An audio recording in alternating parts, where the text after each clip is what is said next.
Fine, I'll leave, but remember this. I stood up quietly, picked up the cardboard box and headed for the front door. It was my 27th birthday. That was the day my parents and my younger sister told me, you need to move out. For 2 years, I'd handed over a portion of my paycheck every month. My income had become part of what kept my family afloat, and yet, rather than any sign of gratitude, it felt like they were simply looking for excuses to kick me out. It's time you stand on your own 2 feet. You're 27 now. This isn't your house. It's ours. Oh, I see. I turned around just once and said, well, do whatever you want, but if you regret it later, that's on you. That was my own small declaration of war. My name is Lauren. I'm 30 now and work as a nurse. I had a loving husband and a cheerful 5-year-old son, Sean. Life was simple but full of laughter, at least until that day. Until the day my husband died suddenly in an accident and never came home again. Back then, I had no one I could rely on, so I had no choice but to go back to my parents' house. It was supposed to be temporary. I just wanted a place where Sean and I could feel safe for a while. That was all I wanted. But my parents' home was colder than I'd imagined. My father, Robert, was always a quiet man, forever repeating his favorite phrase, handle things yourself. My mother, Susan, cared only about appearances and the neighbors' opinions. But inside the house, she constantly found fault with me. Coming back home with a child. How shameful. She really didn't have to say it like that. My sister Nicole, well, she was your typical modern young woman, 24, going to college, partying every night with her phone in hand. Whenever she got a new designer bag, she'd say with a bright, innocent smile, you should buy something like this too. Meanwhile, I was racking my brain over how to afford groceries for my son. Both my parents looked at me as if I was a stranger. We're not exactly rolling in money, you know. With more mouths to feed, it's a strain on the budget. Nicole's tuition is still expensive too, so you'll need to contribute properly to the household each month. I couldn't say anything back to my mother. I understand. As a nurse, I worked hard every day. Even with night shifts, my salary barely covered the basics. But I was determined for Sean's sake. But nearly everything I earned went toward the $1,000 I handed over to my parents every month. They told me it was for the household expenses, but I was left with almost nothing for myself. Even if I wanted something new or needed clothes, I could rarely afford them. Sometimes, I even had to hold back on things Sean needed as he grew. But at that time, I didn't know the truth. No one ever told me my father had inherited a sizable estate and was actually financially comfortable. I just kept handing over that $1,000 every month because I was told to. Not for myself, but for my son. That was my only support. But it was all a lie. My parents told me over and over that the family finances are tight. We have to save money, can't afford to waste anything, they said. But then, little things began to catch my eye. My mother always wore stylish clothes and went out for lunch with her friends every weekend. My father bought himself a new set of golf clubs and seemed to be spending a lot on gas for his car. And most of all, I couldn't ignore the photos Nicole posted on social media. While I was struggling to rebuild our lives, my sister was living like a princess. Designer brand outfits, expensive gadgets, shopping sprees. One day, a package arrived for Nicole. Inside was a brand new, high-end designer handbag. I finally got it! Isn't it gorgeous? Nicole hugged the bag with a dreamy look on her face. Good for you, Nicole. You must have worked part-time to buy it, right? I asked her without much thought. Even if you're short on cash, working hard for something special is a good thing. A reward for your own effort is important. But what came out of Nicole's mouth caught me off guard. Huh? Of course not. Why would I do that? Nicole frowned as if I'd said something ridiculous and continued, completely unfazed. Mom bought it for me. She said, since we have some extra money in the budget, here's a little treat for you. Amazing, right? Apparently it was super hard to get. Extra money? A treat? Something snapped inside me, because all this time, they'd insisted the family was struggling, that my help was what kept everything afloat. While I dragged myself to the ATM after a night shift to wire $1,000 into my parents' account, they were buying designer bags for Nicole. I didn't want to believe it, but that was only the beginning. That night, I couldn't sleep. As I watched Sean's sleeping face beside me, a storm of unease stirred in my chest. Extra money? A treat? Were they only pretending to be in financial trouble? The next Sunday morning, I went downstairs to the kitchen.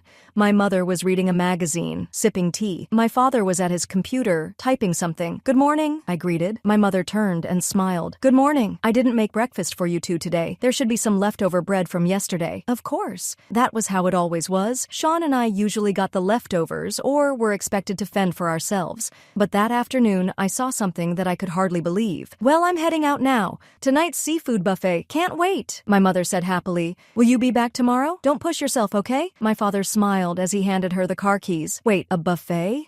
Didn't they just say, 'We need to save money so no going out'?" Without thinking, I asked, "Are you two going out for dinner tonight? Are you staying overnight?" "Yes, but it's just an old friends gathering. It's not wasting money. And besides, we can't really afford to take you and Sean with us, you know?" My mother said this with a smile. A cold feeling slowly spread through my chest. Still, I couldn't argue. Maybe I was just a roommate. No, more like a live-in cash cow. A few days later, something happened that made everything clear. While sorting through the pile of mail on the kitchen table, I happened to find a travel agency brochure. On the cover was a luxury cruise ship and the words, "Exclusive Family Mediterranean Cruise, 8 nights, 9 days. When I opened it, I saw the names of the travelers: Robert Manning, Susan Manning, Nicole Manning. There was no mention of me or Sean anywhere. My hands trembled. Sean and I had endured so much. They kept saying they had no money. I'd paid $1,000 every month,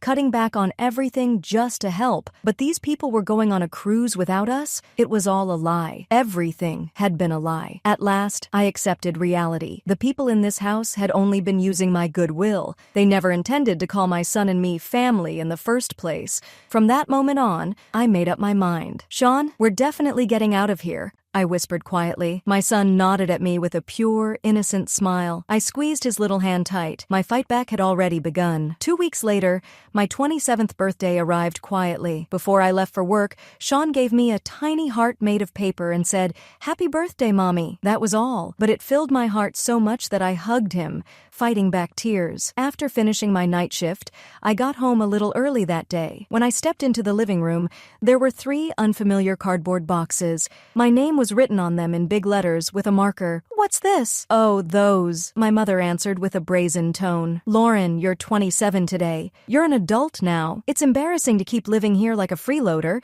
We're struggling as it is, with another mouth to feed." "What are you talking about?" "So it means you need to move out." My father folded his newspaper and spoke as if it were the most normal thing in the world. "Your birthday's the perfect time. Be out by tomorrow morning, find your own place. You're an adult. If we have one less leech, our finances will improve." Something inside me broke with a sound. "Are you serious?" "Of course." Nicole poked her head out from the sofa. "And what's with that 'look what I've sacrificed' face? You're just paying $1,000 a month. You have no idea how much trouble we've gone through for you and your kid." I was stunned. For almost 2 years, I'd paid the household bills every month, picked up extra shifts on weekends, and lost sleep to support them. I'd forced Sean to make do with less, and this was how they repaid me? Trying not to let my voice shake, I replied, "Fine, I'll leave. But whatever happens next, don't say I didn't warn you." "Sure, whatever, thanks," Nicole replied, looking pleased. "See, once you and Sean are gone, we can enjoy next month's cruise with no worries." I didn't say anything else. No, I couldn't. I just took Sean's hand and quietly returned to our room. Our things were already packed. All my clothes, my keepsake photos, everything had been shoved into those boxes, without my permission, without even telling me. I was nothing but an outsider. That night, I sat on the bed, sleepless, huddled close to Sean. A full moon hung quietly in the sky outside the window, but I didn't cry anymore. Not out of frustration, not out of anger, not out of fear. All of those feelings had turned into a single, unwavering resolve. "I'll prove them wrong. You and I deserve to be happy." Looking at Sean's sleeping face, I made a small vow. The next morning, I took Sean and left that house behind. A neighbor let me rent a small room for a while, and I managed to get by day to day, continuing my work as a nurse. The apartment was tiny and old. At night, the pipes would groan loudly, but I actually found a certain comfort in this little space. Most of all, I was simply grateful to sleep beside Sean, without having to fear anyone. Of course, life was far from easy. Even though I had more freedom than when I was paying $1,000 a month, there was hardly anything left after rent, daily expenses, and Sean's daycare fees. Still, I kept trying to move forward. One day, I found an unfamiliar envelope in my mailbox. There was a law firm's logo on the corner. The address was handwritten, "To Ms. Lauren Brown." What is this? Inside were documents regarding the will of my grandmother, Helen Brown, my mother's mother, who had always been kind to me as a child. When she passed away a few years ago, my mother told me she didn't leave any inheritance, but her will made it clear, "To Lauren, this house belongs to you and Sean. Don't worry about your parents. They have no right to this property. The deed has already been transferred. Please follow the instructions of my attorney." Included was a copy of the property registry with a name I could hardly believe. Owner, Lauren Brown. This address? That's my family home? The words slipped out of my mouth. I checked the papers again and again. There was no mistake. That luxury house where my parents and Nicole still lived was in my name. I immediately called the lawyer whose card was included. "Ms. Helen Brown transferred the ownership to you before she passed away. That single-family home where your parents currently reside is legally yours." I was speechless. That house belongs to me? Still reeling from the shock, I explained my situation. The attorney gave a small, knowing laugh. "I see. Most likely, your parents have no idea about this. There was no obvious inheritance left in Ms. Helen Brown's estate. That's probably why your parents assumed the inheritance process was finished and continued living there without suspicion. So they never even checked the title?" "Exactly. Several months before her passing, Ms. Helen Brown transferred the house into your name, without telling the rest of your family. That's just like her. My grandmother, quietly but surely, left me what truly mattered. She clearly didn't intend for them to have the house.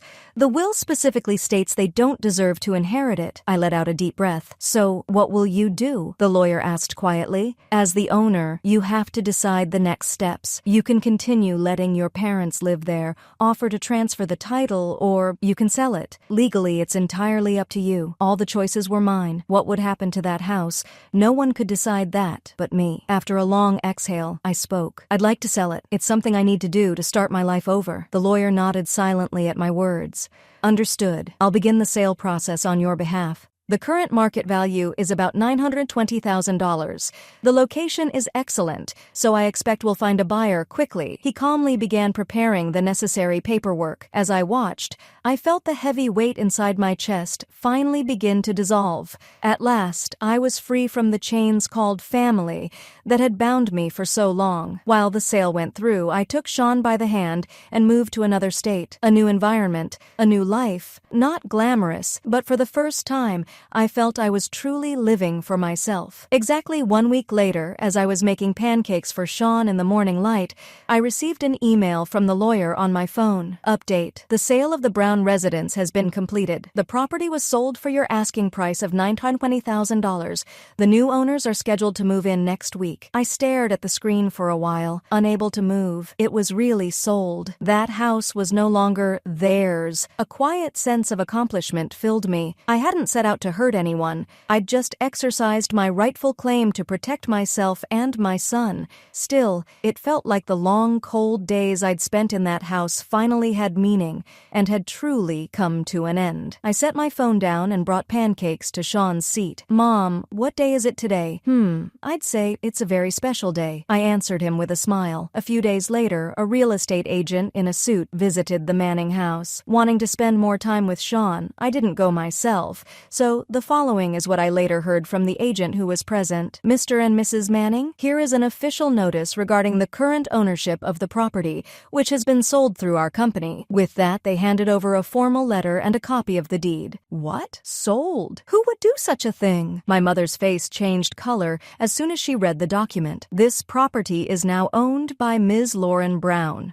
Even if you are family, remaining here without the owner's permission is considered unlawful occupation. I'm afraid that if you do not vacate within 10 days, we will have to proceed with legal measures." "That's ridiculous," my father shouted, but the agent continued calmly. "This sale was completed according to the official deed and all proper legal procedures. If you have any objections, please contact the law firm listed here. However, if you continue to occupy the premises, please understand you may be subject to a claim for damages under unlawful occupation. Lauren did this behind our backs. My mother's hands were trembling. Nicole just stood in the entryway, mouth agape. It was clear that none of them had known a thing, but that was exactly the approach I had chosen. Not to attack them with shouting or blame, but to confront them with reality through the force of law and facts. That was my answer. Even after receiving the official notice from the real estate agent, my parents seemed to think it was just some kind of threat. How could Lauren, our own daughter, sell our house behind our backs? This is outrageous. I'll complain to the lawyer. This was my mother's house. Do you know how many decades we've lived here? They protested desperately, but the law was merciless. 10 days passed, and finally the new owners arrived with moving trucks. Hey, wait a minute. We never agreed to leave yet, my father shouted, his voice raised. But it was as if no one present even heard him. Outside the gate, 2 large trucks were parked. The movers silently carried furniture, appliances, and carpets into the house. Item after item of the new owner's belongings disappeared inside. And then, this sofa's on the disposal list, right? Okay, we'll get rid of it. Got it. The living room table's cracked. I'll put it out with the rest. The furniture that had filled that home for years were being loaded onto the trucks like junk. Hey, that's our dining table. Don't touch it without permission, my mother protested. But the movers continued their work without even glancing at her. Then, "Who gave you permission to?" she began to shout, but at that moment, a sleek, black, luxury SUV quietly pulled up at the gate.